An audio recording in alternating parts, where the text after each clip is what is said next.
Good afternoon, everyone. My name is Pam Seifert.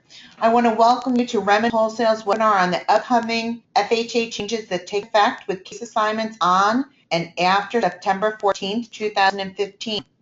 There's a lot of information to cover in the next 45 minutes, so we're not going to be able to have a Q&A session. However, we will be collecting questions during the webinar, so feel free to place any questions you may have in the webinar box on the webinar panel, and we will post these to www.remnwholesale.com.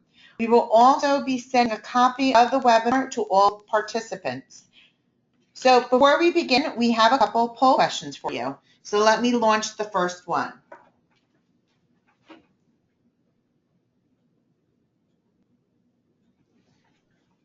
Our first one is, we want to know who is with us today. And I'm just going to take just a couple of moments before we close it out. Okay, I have over 60% of the people voted. I'm just going to wait another few seconds and close it out now.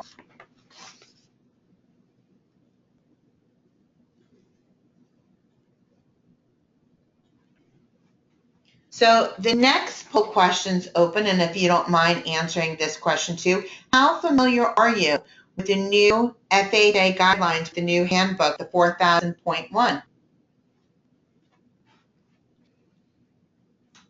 I'm going to wait a few more seconds before we close out the poll question, and I'll share the results with everyone.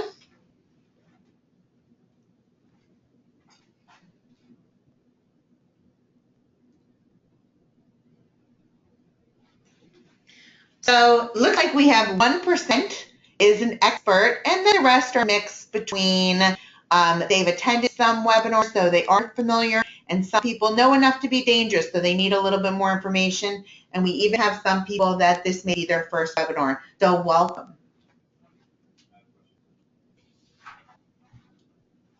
So without further ado, at this time, I'd like to introduce Carl Markman, who is National Sales Manager for REMN Wholesale. Carl? Thank you very much, Pam. Thank you very much for everyone to attend. This must be a very hot topic today because this is our second webinar, and it's a second record breaker with the amount of people that are on this webinar, and that's why Pam stated earlier that we're not going to be answering any questions today, but rather sending out a Q&A along with a copy of this presentation. Please make sure you're sending in your questions because we want to make sure that we answer as many of them as possible.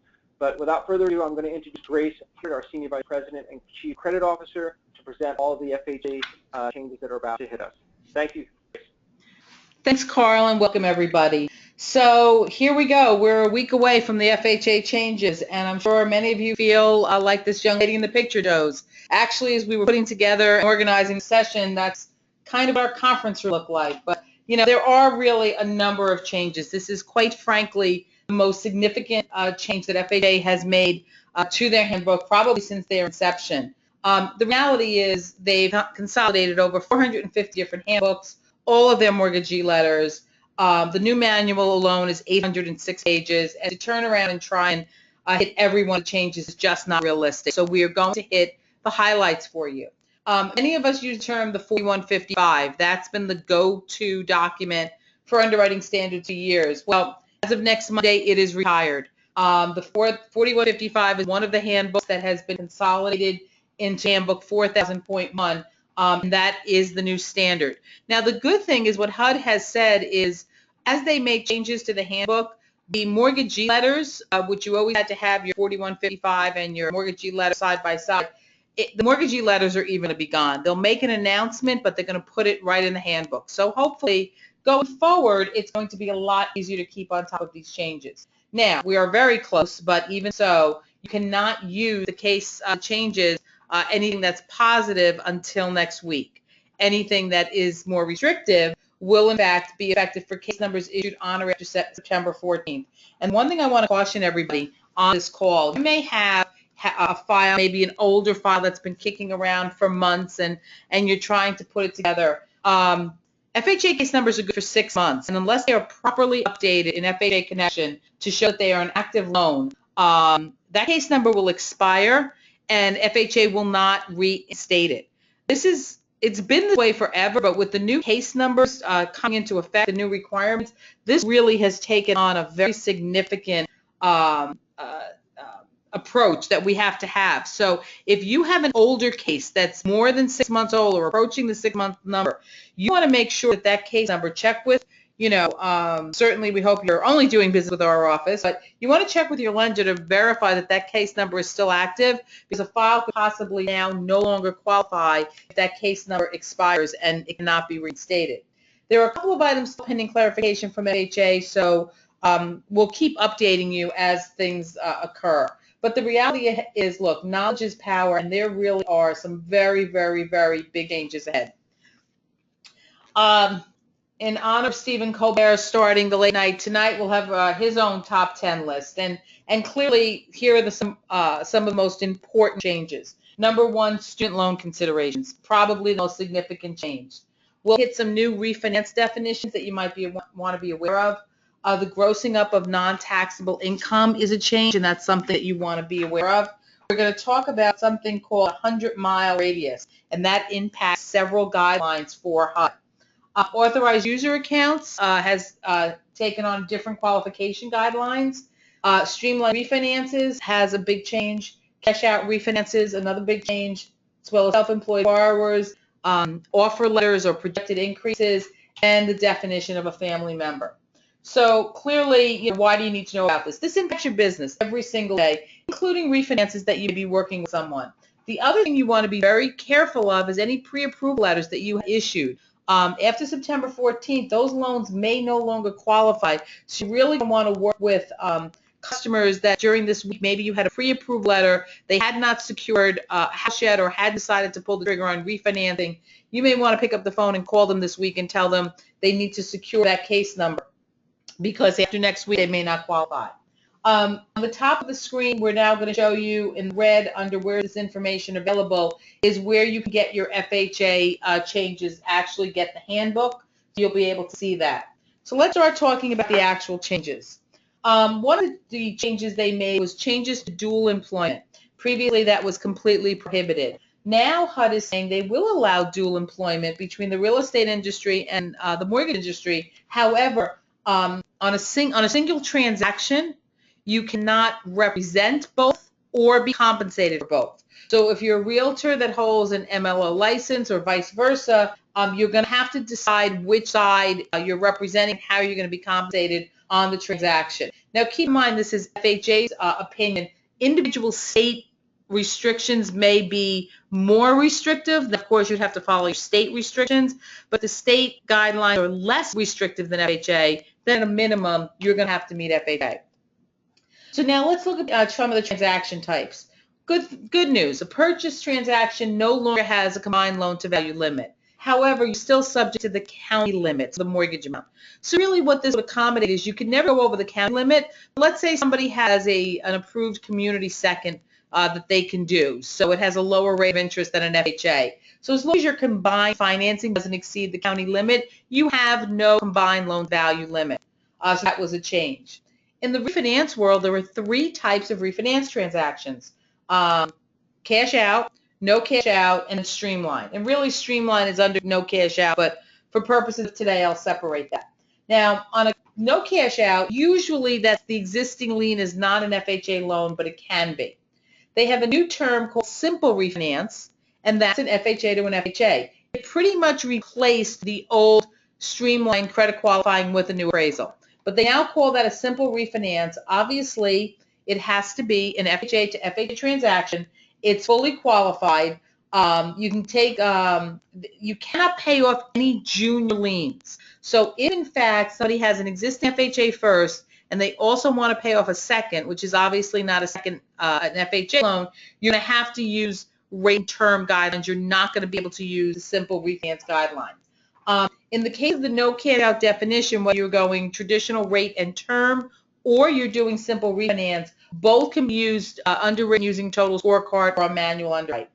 Streamlined refinances had the biggest change in that, well, clearly it's only FHA to FHA, but now an appraisal is never required.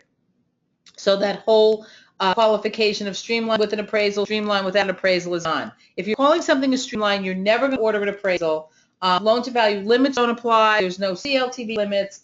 You still do have credit qualifying or non-credit qualifying, but the only reason to do credit qualifying is if you're dropping a borrower.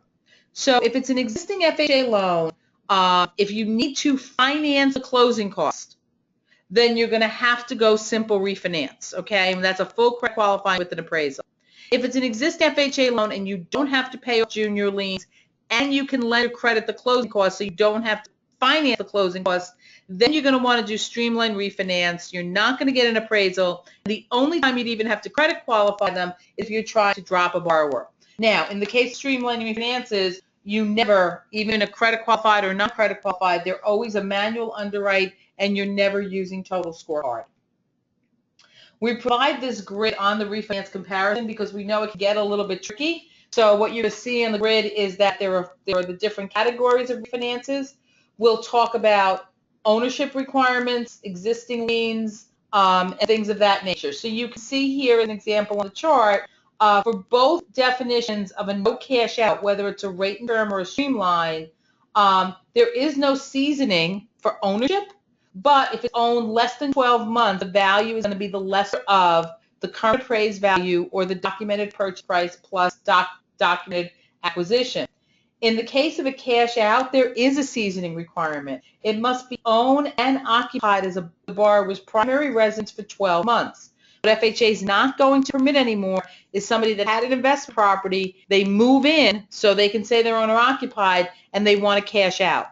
They believe that that's been a problem for them, so they're turning around and saying, if you want to cash out and use FHA financing, we want to make sure it's an owner-occupied property, meaning you've been living in that house for at least 12 months, otherwise you're not eligible.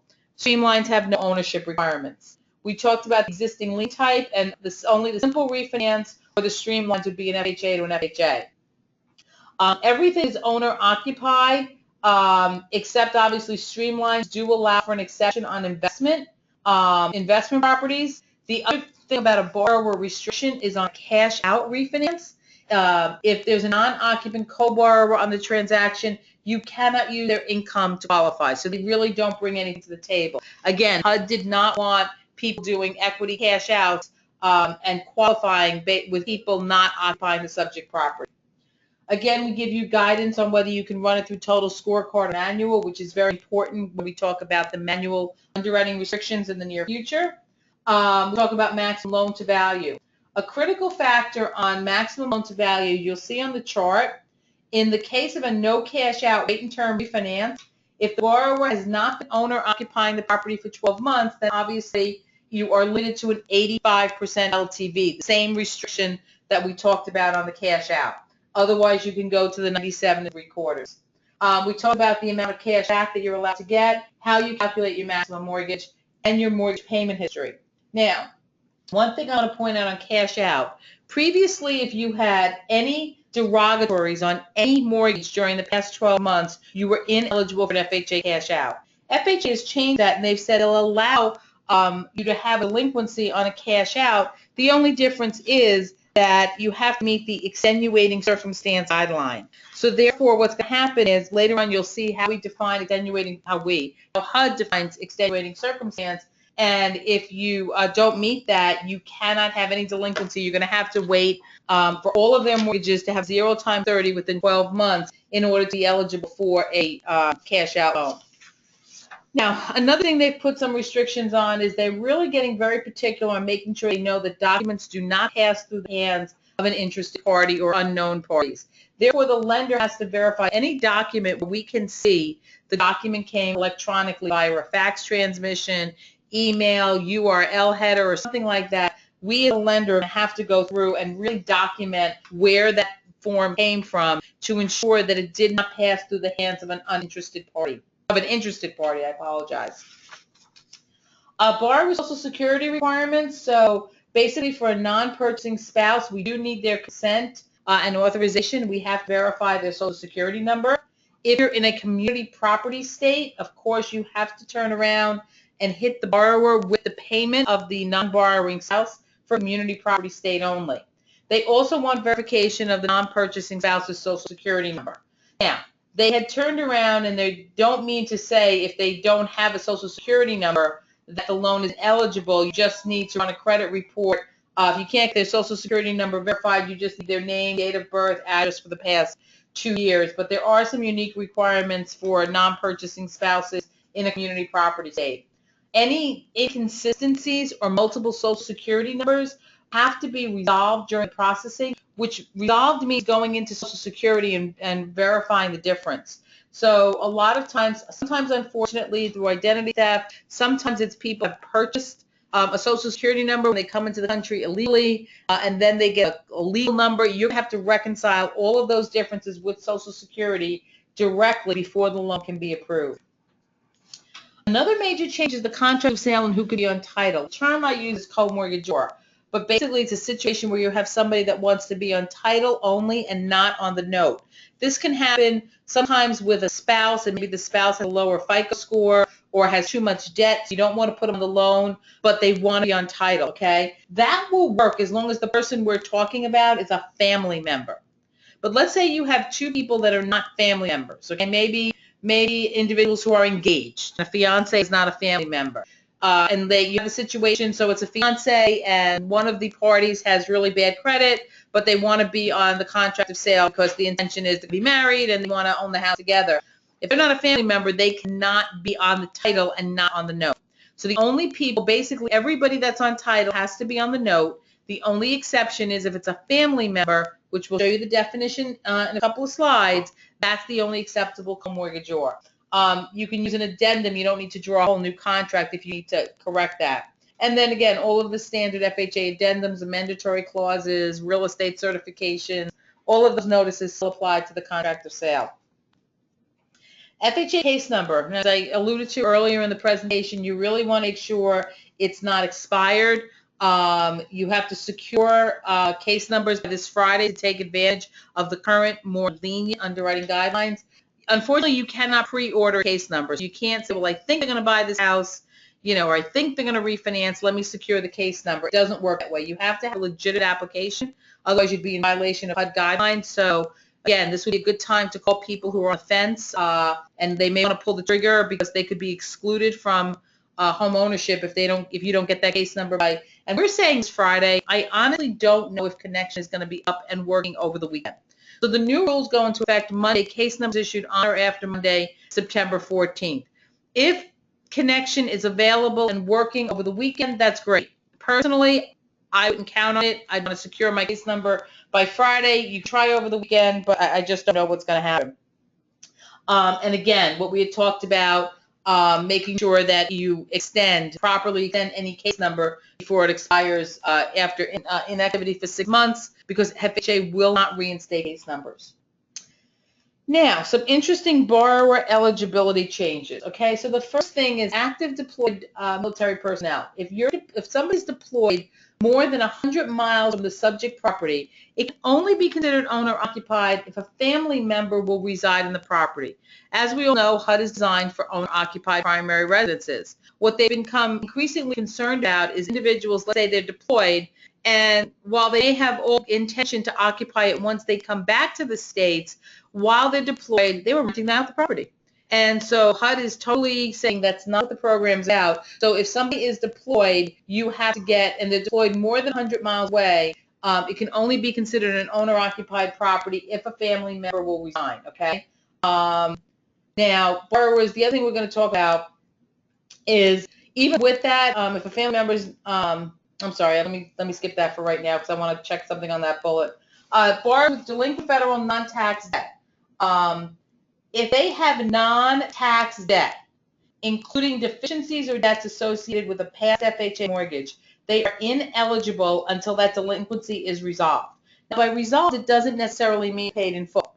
In other words, if the debt's been written off, charged off, that is in fact resolved. But if it's a non-tax federal debt, it has to be resolved, and we have to contact the creditor and not just rely on the CABR system to determine the status of the loan. So if you have a borrower, and whether you see it on credit report, title, when we run CABRs, if they have a delinquent non-tax debt, that has to be rectified before, in fact, they can become an eligible borrower. If they're currently delinquent on any existing FHA insured mortgage, they are ineligible. Now, if a borrower is delinquent on a federal tax debt, so they're with the IRS, they are ineligible until they go into a valid repayment plan. Now, a valid repayment plan means they have executed an agreement with the IRS and they've made at least 3 payments, and you cannot pay in advance to achieve that repayment. We're waiting clarification on the timing, what the 3 months is. Until we get HUD to clarify it, we have to take the more restrictive and use case number issuance date. So that means they would have had to have made 3 payments successively, not 3 payments in one shot, before we get a case number. If we get HUD to clarify it would be closing date, then we could take the more liberal definition. But in the absence of their guidance, we have to use case number. Now, a tax lien is the only type of lien, an IRS tax lien, that can remain in effect when doing FHA financing. Any other type of judgment or lien would have to, of course, be satisfied. But if they're in an acceptable repayment plan, they're current, they've made their timely payments, FHA will allow that IRS tax lien. Of course, it has to be subordinated, but the lien can remain in effect. We've done this chart that we're going to show you where we've clarified the types of borrowers and how they're involved in the transaction. So clearly, if it's a borrower or co-borrower, they sign everything, they have ownership, you use all their income and assets, and they have to occupy the properties their primary residence unless it's a streamlined refinance. The situation of a cosigner, which is somebody who's only liable for the debt and not on title, is permitted, and you can use their income assets to qualify. So somebody's not living in the property, but they're not going to be on title. That's fine, but they have to be a U.S. citizen or have a principal residence in the United States. Otherwise, they cannot be cosigner. A non-occupying co-borrower is on everything, but number one, they have to be a U.S. citizen or have a principal residence in the United States, and you can only use their income to qualify on a purchase or a rate-term refinance or streamline where they're currently on loan. Otherwise, you cannot use a non-occupying co-borrower's income. If it's a cash out or they're not currently on a streamline, you cannot use their income. You're also limited to 75% LTV unless you fit one of these exceptions, okay? But a single family, it's a situation where you have a family member not selling to another family member. If it's 2 to 4 family property, if the subject property is a 2 to 4 family, and they want a non-occupying co-borrower involved in the transaction, you are limited to a 75% LTV. The other thing is a non-occupying co-borrower is not eligible if the occupying borrower or co-borrower has no score. So again, HUD's intention here is, look, they're very concerned about non-occupying co-borrowers, and are they really going to be actively involved in making the payments? So they put in in addition, they put in those citizenship restrictions, but on a 2 to 4 family, they're saying, no, it's too high of a risk of product. We're limiting you to 75% if you need a non-occupant co-borrower to qualify for the loan. We're not interested in letting you add somebody on to qualify for a cash out. And by the way, if your occupying borrower or co-borrower has no credit score, we're not interested in you throwing a non-occupying co-borrower just to meet a FICO score requirements. So these are really very important. And as I said before, the last one is our co-mortgagor, and they are not liable for the debt since they haven't applied. They're only on title. And the only way that can occur is if, in fact, they are a family member. Another thing FHA did was currently you're only allowed to have one FHA mortgage unless you meet one of the 4 exemptions. Now, the exemptions have stayed the same, okay? And I'll work in reverse order. Maybe you were a non-occupant co-borrower on a property and now you're buying your own primary residence, so that you're allowed to have 2 FHA mortgages in that situation.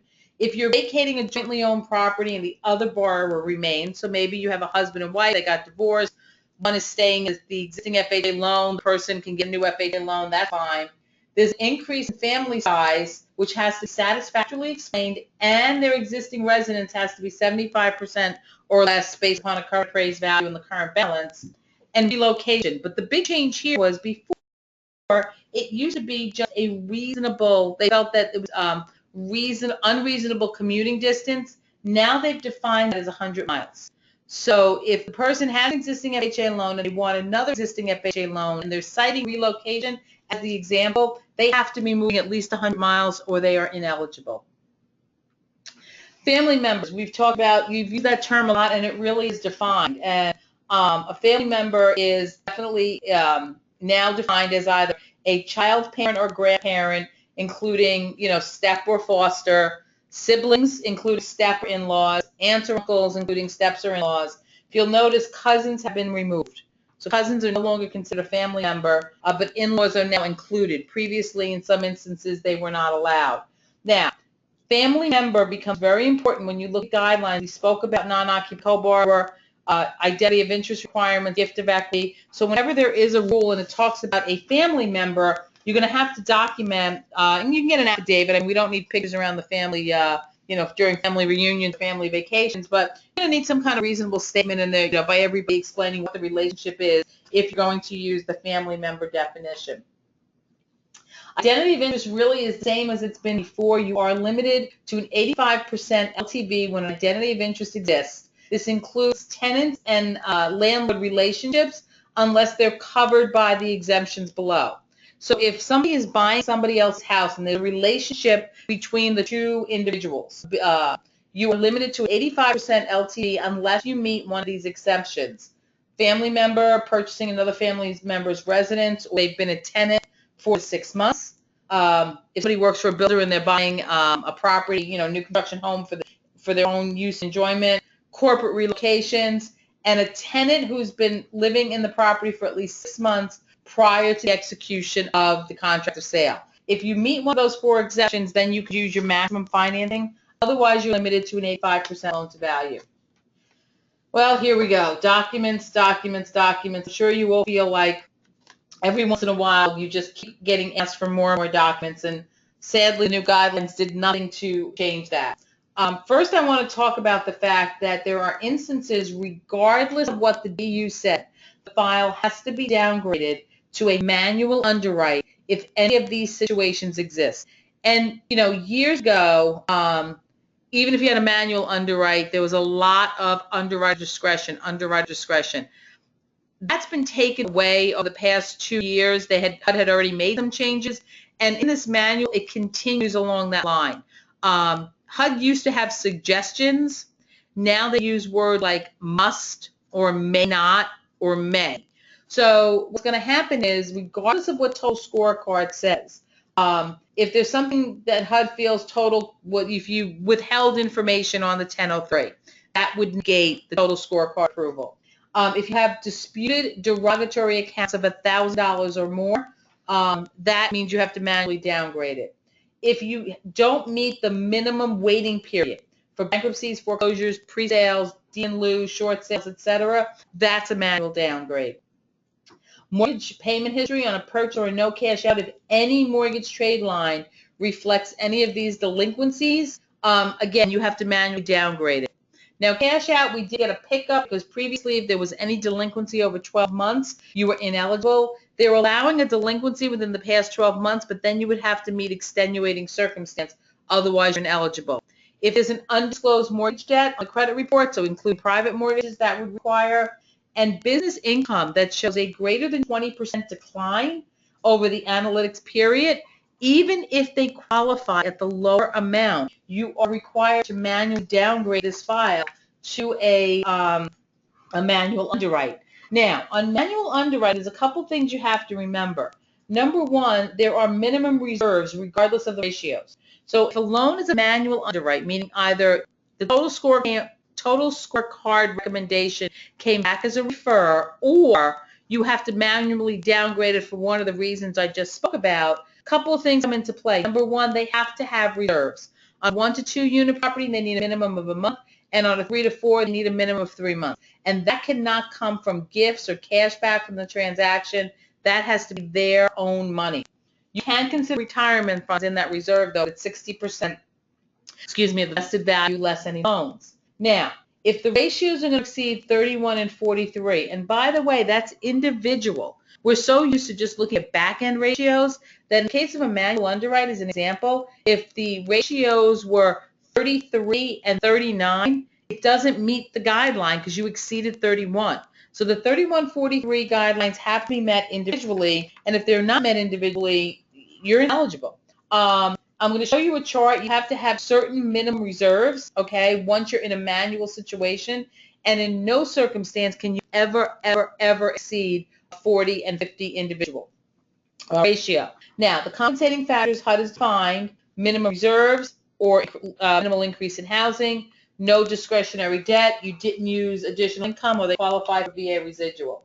Now, REMN overlays do apply, but one thing HUD is saying here is, as an example, if you have no FICO score and no compensating factors, your maximum ratios are 31-43, period, end of story. You have to have those minimum reserves that I alluded to before, 1 month on a 1 to 2 family or 3 months on a 3 to 4, but that's it, you're capped, you're done. If you can come up with one compensating factor, which is either cash reserves, minimal housing increase, or residual, then you can turn around and go to 37-47. If you can come up with two compensating factors, you can go to 40 and 50, or if you have no discretionary debt, 40-40. Again, you really want to be careful to, first of all, when you get your total scorecard, if it comes back as a refer, you need to look at your ratios very, very carefully to see if it's eligible, because these are not suggested ratios. These are hard and fast rules. You have to look at them individually, and you have to document your compensating factors. You really, really, really want to make sure what's going on here. Now, the waiting period on derogatory credit. This chart shows you what the waiting period is for your standard being able to use total scorecard or being able to use extenuating circumstance. HUD has specifically stated in their new manual that the definition of extenuating circumstance is the death or serious illness of a wage earner. Divorce is not a reason, even when the attorney told them don't make the payments and let the house come to foreclosure, tell the attorney to give them a mortgage. HUD's not giving it to them. Inability to sell a property. So even if they could show, I tried to list it, I tried to do this, I tried to do that, again, it's not an extenuating circumstance, which means you need to wait the full wait period. Now, the one thing that was interesting, HUD all along has said if there had been a short sale and the borrower was current at the time of the sale, there is no wait period, okay? So if they had made all their payments on time for at least 12 months prior to the short sale date, they do not have to wait. The only waiting period on short sales occurs is if they were delinquent at the time of the short sale. All of these wait periods now are based upon case number issuance date. So HUD was all over the map. Some guidelines were application dates, some guidelines were closing dates, some guidelines were disbursement date.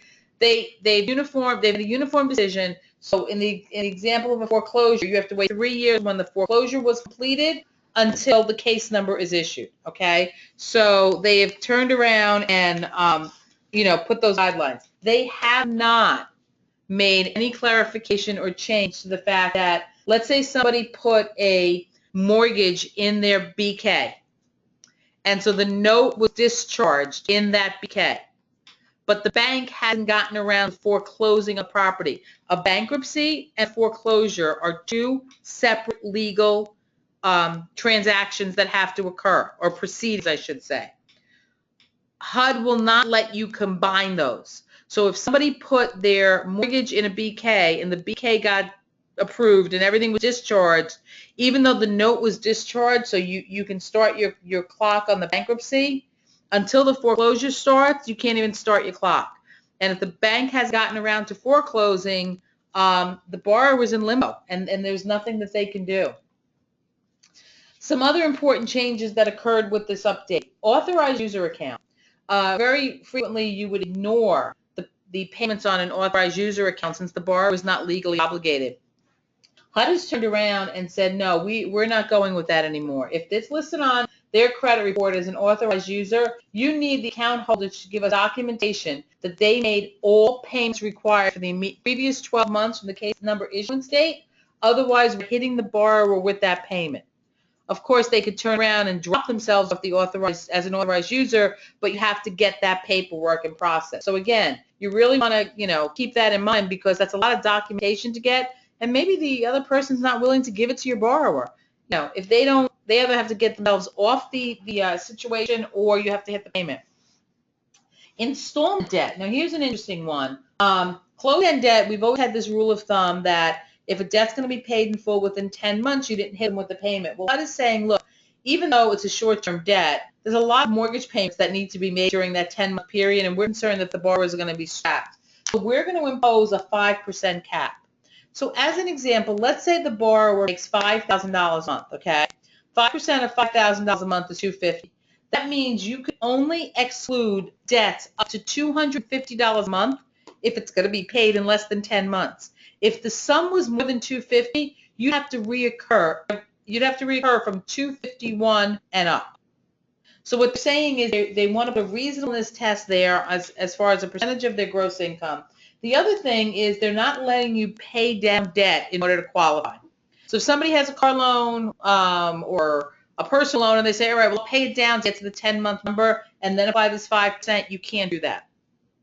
So this is something that's really important. I mean, a lot of times we run into a situation, especially on FHA borrowers, where it's 9 months, 8 months, 7 months, and you have to have that 5% test, otherwise you can't do it. Of course, anything that is negative income has to be subtracted from the borrower's gross monthly income and not considered reoccurring debt unless otherwise noted. Alimony or child support paid. So one of the things that they've turned around and said, they want to see 28 days, a 28-day period, consecutive payment, appear on pay stubs to show that they're not subject to garnishment. So that is a requirement. Student loans are biggie. So here's the thing with student loans. If a student loan is in deferment, they are not in a repayment plan yet, you have to hit them with 2% of the outstanding balance. This is probably the most significant change HUD made. And again, think of all those pre-approvals you may have qualified on people or existing loans if you let case number expired, and in all of those loans they didn't hit, you weren't hitting them with student loan payment, and what would happen to the loan if you hit them with it. So what you want to do is if they're in deferment and they have not started making a payment, you have to take 2% of the outstanding balance. Now, if they are in repayment, you use the actual payment. Now, that includes situations of income-based programs. So those that aren't familiar with it, a lot of times once your student loan, you're at a deferment period, and you have to start repayment, you can apply to the student loan agency and say, look, I want a payment based upon my income. And usually, let's face it, you just got out of college, sadly, you got a lot of debt, but probably don't have a high-paying job, and so you're earning very, very little money. That payment could be zero. That payment could be $5. It could be $10. That is a payment, though, and you're in repayment. So for now, HUD will allow you to use the income-based payment program and not even require a minimum remaining term. However, I caution everybody because it took everybody about a minute to say, wait a minute. So I've got somebody that's got $50,000 worth of debt, and they barely have a job right now. So if they were an income-based, the payment is $5 a month. But if they stay in deferment, they're $1,000 a month. In the example I'm showing on the screen, I'm going to tell them, volunteer to take yourself out of deferment and go into repayment. I suggest you be very careful there because HUD has already said there's an inconsistency in their logic between how they're treating deferment and income-based, and they're probably going to re-examine their decision on that. So I wouldn't want to be the one to ask somebody to volunteer to take themselves out of deferment, put them in income-based, only to find out HUD won't let you use that guideline anyway. But for today, if they're in deferment and not obligated to make a payment, you have to use 2% of the balance. If they're in repayment, whether it's traditional repayment or income-based repayment, you use the current payment even if the payment is zero. Obviously, you have to document all that. And of course, the other thing they said, if they're in a kind of graduated payment plan, so it says pay this much, the first year, this much the second year, you use the current payment. The other thing they talked about is they reminded everybody if a timeshare appears on the credit report, you have to treat that as installment debt. Another change they make was with regards to evaluating credit, liability, and debts. So really there are two types of accounts. Credit accounts or revolving accounts, and those are the ones where you can have a minimum monthly payment, and then the 30-day accounts or a charge card. And that would be what we used to refer to as the Diners Club or the American Express. But even American Express allows for minimum payments now. So what they're saying is, obviously, the revolving is the same as it's been. Use the amount on the credit report. If not, you have to get a current statement or use 5% of the balance. But on those 30-day accounts, the Amex accounts, the Diner Club accounts, where they say, oh, no, I pay it in full every month, you have to reoccur that payment unless you can document with 12 months worth of statements that they paid the bill in full every single month. Otherwise, you have to hit them with a minimum payment. And if not, it's either the minimum payment shown on the statement, like sometimes Amex will say pay in full, or you have this reduced payment option, or 5%. Now, if you can get the 12 months worth of statements, obviously you have to deduct the balance from the current balance from their assets. This is a real big thing for a lot of people. And sometimes what happens is, people may normally pay their Amex in full every month, so they give you 12 months worth of statements, and 11 months they paid it in full, and 1 month they decided to make, a partial payment because maybe the balance was just a little too high. If you haven't got 12 months, the consecutive 12 months, you have to hit them with that payment, and that's a big thing. They've gone on to clarify about contingent liability, that you have to, if somebody's legally obligated, unless the other party is willing to say they won't pursue collection, which I can't imagine why they'd say that, you have to hit them with debt. Now, on co-signed debts, the one thing we want to remind everybody is, in order to use the co-sign exemption of having evidence that you've got 12 payments, somebody else made the payment, they have to be on the loan. So as an example, mom and dad buy a car for their son, but they don't put the son on the loan. You could give me 100 checks showing the son made the payments. If the son was on the loan, the co-sign debt doesn't apply. But if mom and dad bought the son a car, also put the son on the loan, and then you get the 12 months worth of checks from the son showing he made the payment, then you don't have to hit the borrower with it. Business debt, they've given us qualifications when debt is in the borrower's name and it's paid by their business. As long as you consider it in the cash flow of the business and the tax returns, the business tax returns show that they were paying it, you don't have to hit them with the payment. Employment and income. If the hours don't vary, they just use their current, the number of hours they work each month and times their current rate. But if the hours vary, you have to average it over a 2-year period. Now, let's say you average somebody who's hourly over a 2-year period and they don't qualify. And you say, but wait a minute, they got a raise. You have to average the number of hours they worked over the past year. So you've got to get that information from the employer, then take their monthly average over a 12-month period and apply the current rate. Part-time, it has to be uninterrupted for 2 years. Otherwise, it cannot be considered. And again, if they've gotten a raise and you want to use the higher amount, you have to do that 12-month averaging of the hours to get an average monthly hours and then apply the rate. Overtime and bonuses, it has to be, they prefer 2 years. They will allow 1 year if it's likely to continue and you can get some strong documentation. But if it's less than 1 year, you cannot use overtime or bonus to qualify. On commission borrowers, and this is not what they're qualified with. This is a percentage of their total earnings. If it's less than 25%, there's no unique requirements. If it's 25% or more, you need tax returns. If they've been earning it less than a year, it's completely ineligible. Now, unlike Fannie Mae, FHA does require unreimbursed expenses to be deducted from commission income, and that's usually a killer, I know, but that's just the way they wrote the rule. Family-owned business, they can qualify, and we won't consider them as an owner. Obviously, you have to get the documentation to show no ownership. There is a requirement, though, about projected income, which I'll talk about in a minute or so. Self-employed borrowers, they have to be self-employed for 2 years. If they're self-employed between 1 and 2 years, you can consider it as long as during that 2-year frame they were in at least the same line of work. If they are self-employed less than a year, they are ineligible, and they've removed allowing the education or training part as part of the 2-year history.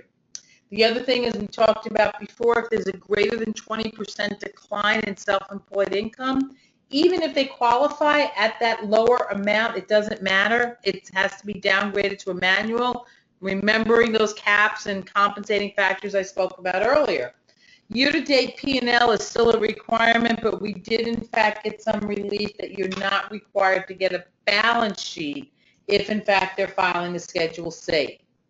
Now, HUD updated and said that they've really clarified somebody with temporary income, short-term disability, maternity, things of that nature.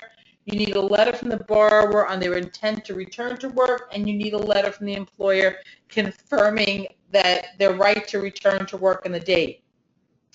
Then what you're going to do is if they're going to return before the first payment, you can use their pre-leave salary, and you obviously get the documentation for that. If they're going to return after the first payment, you have to use their current income, so probably the disability amount, plus any available surplus they have through reserves to supplement that pre-leave income. Alimony and child support income, they've changed that to allow for situations where there's a voluntary arrangement. So individuals maybe aren't legally separated, or maybe they were never married, so there's just a voluntary arrangement. If it's a voluntary arrangement, as long as you can document it's been received for 12 months, it can be used. Alimony or child support as income that's through a legal means, such as a divorce decree, a legal separation, or a court order, you only need evidence of the 3 months. And then they talk about the fact, as long as it's paid in a timely manner, how you have to qualify the loan. You can use the current payments, but and voluntary, the most recent average of the 6 months. If it's not in a timely payment, you have to average over 2 years. Cost of living, performance increase, new job, retirement. Now, as long as it's going to be received within 60 days of closing, you can use that higher amount as long as you properly document it. It's not eligible though, so if you work for a family member business, so let's say kid works for his father's business, he's making $35,000, $40,000 a year. Dad turns around and says, oh, he's buying a new house, I'm giving him a raise to $50,000, $60,000, $70,000. You cannot use that higher amount as projected income. Non-taxable income, they still allow that. The only difference is instead it used to be 25%, it is now at 15%. So that was a change. Rental income of the subject property. So if you're doing a purchase, if there's no history of rental income for the subject property, so it's a purchase, you can use the proposed rent via an appraisal form, and then you're going to use income the lesser of the fair market rent or an income and operating statement. If there's a history of rental income, so it's a refinance, you're going to use the 2-year average on the tax returns or since inception, and you can add back in depreciation, interest, etc. Rental income from other real estate owned. This is a big one. If somebody is moving and changing their primary residence to an investment property, we all know even today you need a 25% equity. That has not changed. But if they're not moving 100 miles away, you can't use the income. So if somebody's living in a 1-unit property, okay, first test is, well, somebody's leaving their primary residence. First test, do they have 25% equity? If they have it, you've passed hurdle 1. Second is, are they moving at least 100 miles away? If the answer is yes, you've passed the second hurdle. If the answer is no, you can't use the rental income for their unit. So what does that mean? If the house that they're vacating is a 1-unit, you cannot use any rental income to qualify, but of course you're going to hit them with the mortgage payment because they're not selling the property. If in fact it's a 2 to 4 unit, so let's say it was a 4-unit property they were owning, they rented out the other 3 units, you can continue to use the rent for the 3 units they had been renting, but their unit that they're going to now rent, you cannot use the rental income. If there's, again, once there's a history of rental income being received, in my example, in the 2 to 4 unit, you need a 2-year average.